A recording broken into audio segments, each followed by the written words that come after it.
Okay, so now I'm pissed. Um, I just tried to record like 3 times, and for some reason, whatever I hit the record button, it just would not work. So hopefully this is working. Um, my phone is not cooperating today. It is running super slow for some reason. Whatever Android update happened, my phone did not like it. So I have no idea what the hell's happening.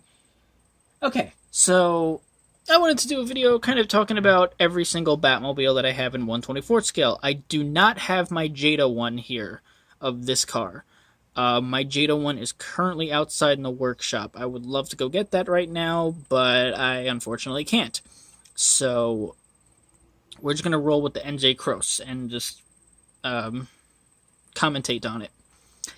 Um, this is arguably the most iconic Batmobile next to the '89 Batmobile. Typically, when people think of the word Batmobile, they think of this one.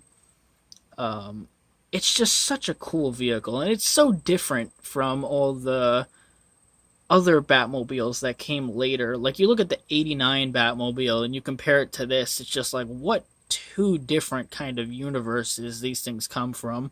It's really interesting. And I think this is the one that's definitely made a lot of cameos. I don't think it made a cameo in Lego Batman. I know the '89 one did in the Lego Batman movie.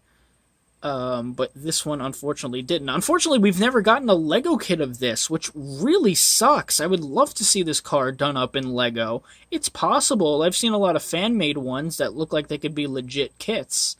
But, yeah.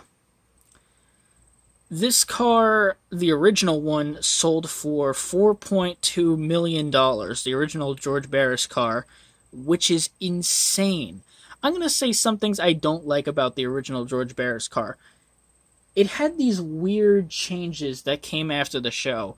There was a Ford logo put on here. I have no idea why. I know the car's a Lincoln Futura. And for some reason, they gave it these really ugly stickers that showed like oil and like other like weird things all along the back of it. I have no idea why they did the same thing to the front of it where it said like bat lights or something like that, or bat ray, like with these little crappy pieces of red tape on it. I have no idea why they did that. They completely ruined the sleek kind of look to it by just labeling what everything is. That's for the interior, not the exterior. I don't know. I have mixed feelings about that. I know that's the original George Barris car. I know that I probably shouldn't be talking shit about that. But I liked it the way it looked in the show. I wasn't a big fan of the whole Ford logo and everything else. I'll stop talking. I'm sorry. Um, I'll stop talking about that. This thing has made, I think, a few cameos and a lot of other things. It actually is making a cameo in a story that I'm writing, which is pretty damn funny. The cameo that this thing makes. My character's DeLorean is able to turn into this, and he pulls up. He's like, "We need to get Darkstalker's attention," which is this huge dragon character, and he's like, "Now keep in mind, this dude does not trust anyone, and he's extremely powerful. He could literally kill me in a second. What can go wrong?" He starts using like a megaphone that's in this, or not a megaphone, a PA kind of like speaker system to call him, and he starts shooting out like the fireworks in the back of it. He's trying to get his attention. I think he's getting it. he's standing on, he's standing like right next to the car and everything. He's so scared. Oh no, he's not standing next to it. He's sitting in it and he's just looking around constantly. He likes the open top because he can see where he's coming from. He's so scared. It's hilarious. It's probably one of the more funnier things that I wrote. Just him trying to get that character's attention is the funniest thing I've ever. He's so terrified. It's amazing. But I don't know. This thing, I really would. I would really freaking love to sit in one of these. Like, holy crap! I would be so happy. I don't think I've ever seen one of these in real life. Actually, maybe. No, I haven't actually. I would really, really love to sit in one of those. Those are awesome. So yeah, this one is a legend, and it will always be a legend. And I love that the body of this car is just like a piece that you could fit over the car, that over any chassis or frame or whatever, any other car that fits the wheelbase of a Batmobile, which is pretty damn cool. Basically meaning that this car will never die, and I love that. It's just a legend that'll live on. I love the thing. George Barris is amazing, and still will always be amazing. Same with the homie Adam West. Now moving on to the more serious and more different Batmobile, we have the Arkham Knight Batmobile, my second favorite Batmobile. This thing, I've heard people say that it overstayed its welcome, that it's, something that they hated. In my opinion, this was the best part of Batman Arkham Knight.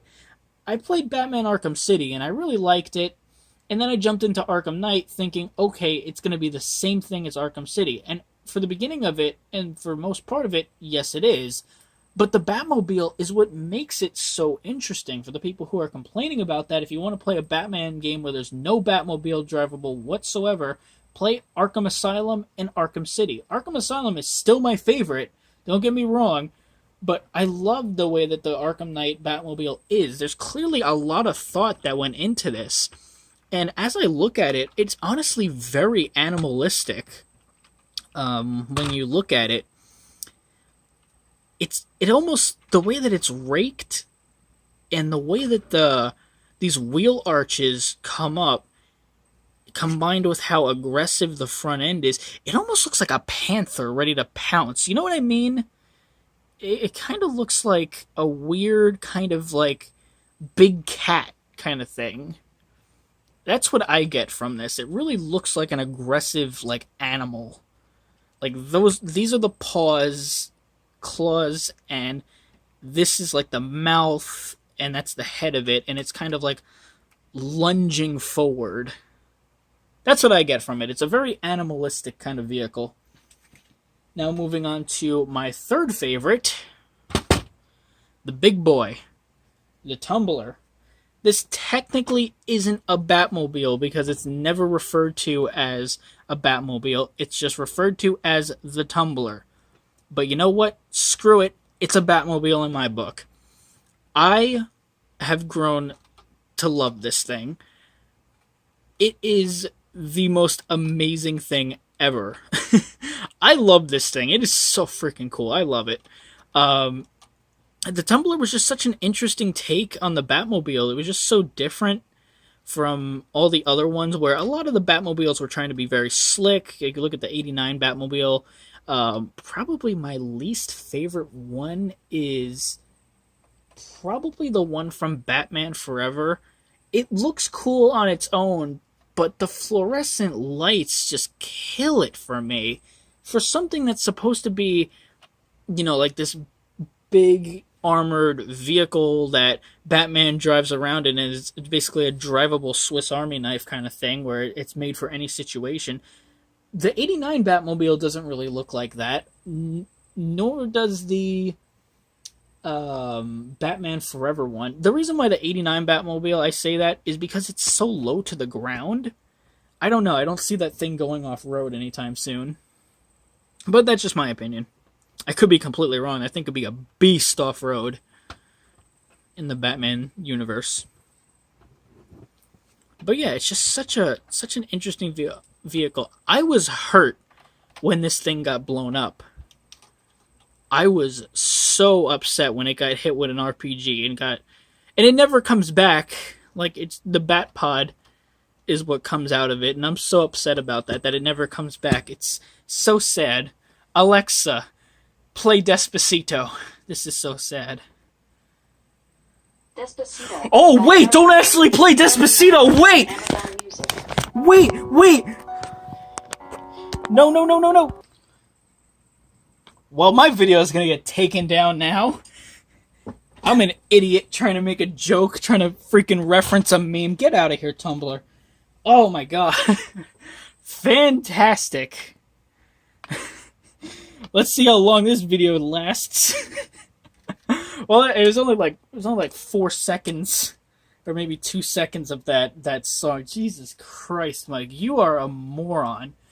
All right, moving on to my last my last favorite Batmobile, my fourth favorite, the Batman v Superman Batmobile. This is cool. This is what happens when you mix the '89 Batmobile with the Tumbler. It literally looks like if they took the Tumbler and mated it with the '89 Batmobile. It has that awesome kind of, cockpit from the '89 Batmobile, and it's just got this really ruggedness to it. It's kind of elegant and kind of sleek looking. It's kind of hard to explain, but I absolutely just fell in love with this thing. The movie sucks, don't get me wrong. Batman v Superman has a lot of problems. You want to know my biggest problem with that movie? The dude that plays Lex Luthor. What the hell were they smoking when they cast that guy? He's a good actor, but that is not Lex Luthor. What the hell were they thinking? Superman looks great. Batman looks great, even though it's Ben Affleck playing Batman. I don't care. He was great in it. Despite what everyone said. Everyone said he was going to suck. He was great. Good Lord, what were they thinking with Lex Luthor? But the reason why I really like the Batman v Superman Batmobile is because it's a very different Batman. What the hell was wrong with them when they were marketing Batman v Superman? The screenshots that, or the photos that were leaked to the Batmobile were so stupid. Why didn't they want to show it? Like, seriously, this was their leaked photo. It was like this. Like, what the hell am I supposed to get from this? Oh, hey, how you doing? Oh, that's the Batmobile? Oh, okay. Great. Like, what was the big deal of just showing it? Seriously, look up some of the pictures from there. It was really stupid. I think the most is, like, you get to see it like this. Like that. With Batman standing, like, right here-ish. Like, what the hell were they thinking?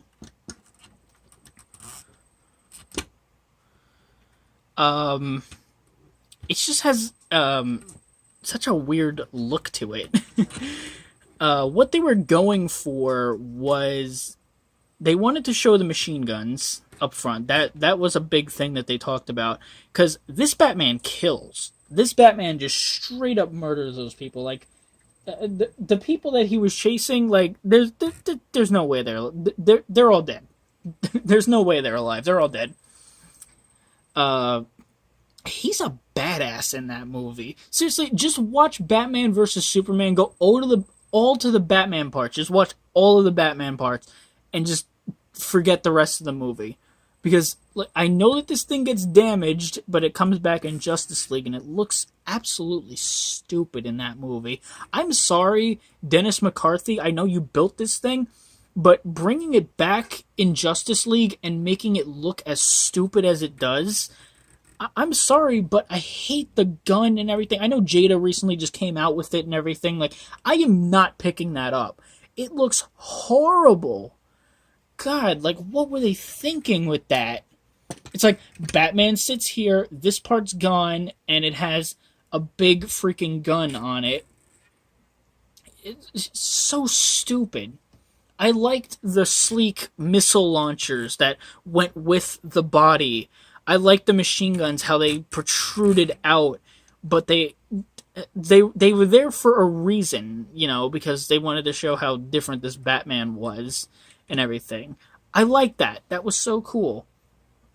They completely screwed that up in Justice League. Justice League isn't a horrible movie, like everyone says, but that part they screwed up.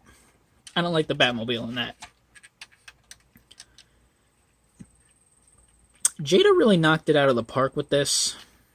Look at the seats. Those are cool.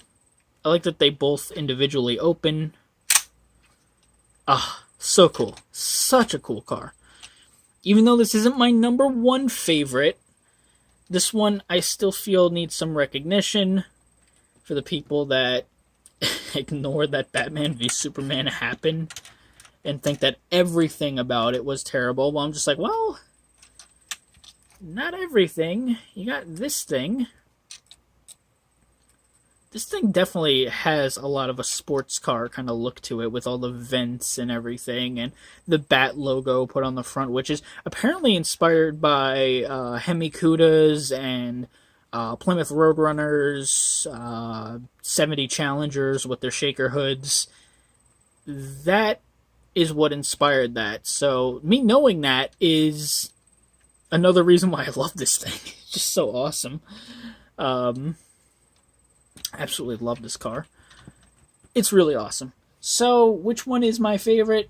Well, I've said it already. I'm stupid. It's the 66 Batmobile. It's just too amazing. And too different, you know? So, we're going to end it with the Tumbler. Come here, actually, because you're the closest to me. Get back here. And, yeah, this has been a really stupid, pointless video of me talking about Batmobiles. So, yeah. Let me know what you guys think. I'll see you guys next time. Have a good one.